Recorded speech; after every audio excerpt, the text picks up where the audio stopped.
What is Chapter 4 about? Chapter 4 is an origin story of young Elise.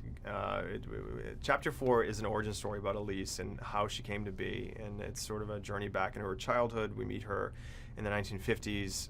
She lives next to a giant, massive, monstrous prison, and her father is the warden of that prison. And through the course of the story, we realize that a demon, the big bad of Elise's life, essentially used her as a conduit to open the first door to the further. And so it's like, for me, it was always like, because Elise is sort of like a superhero, the thing that she has to face in Chapter 4 has to be the most frightening and most nightmarish of all the entities. And so that's how how Keyface was born. Yeah, describe Keyface to us. What is it about him that makes him so terrifying?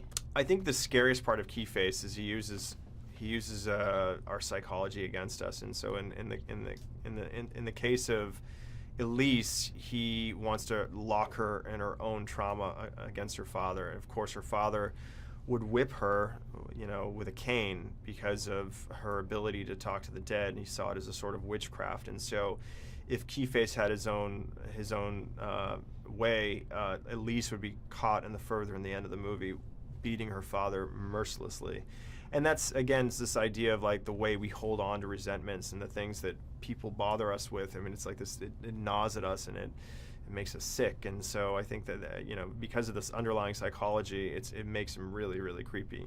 He's just not vomiting pea soup on her. He wants to make her live in an infinite loop of pain and hatred for her father. So, and look, I mean, physically, Keyface looks really cool, and I mean, from the concept art that we came up with, this idea of a gullet that looks like a keyhole, and the 5 fingers with keys on it. Again, very sort of trying to do something that will ultimately, hopefully, be iconic.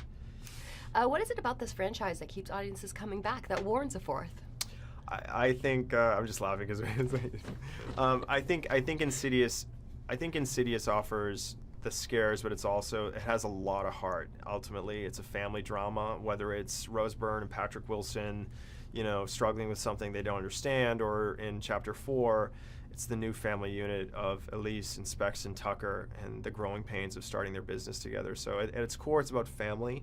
And then it's about Elise being such an underdog and such a helper. I mean, she's wired to want to help people, particularly people that can't fend for themselves. And so just a total relatability to her character.